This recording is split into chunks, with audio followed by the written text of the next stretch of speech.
ஐயா, ஒரு கவிதை சொல்லலாமா? உங்க கவிதையா?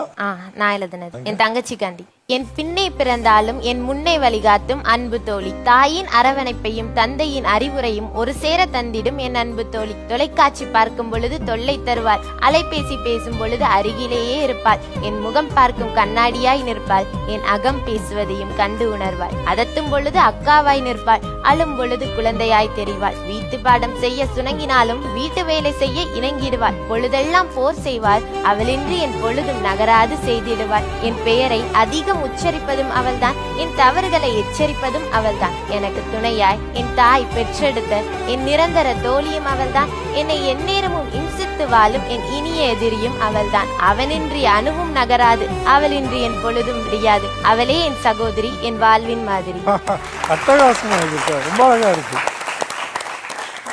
உன் தங்கச்சி கிட்ட மட்டும் ஒரே ஒரு கருத்தை சொல்லிடுறேன். கைபேசியில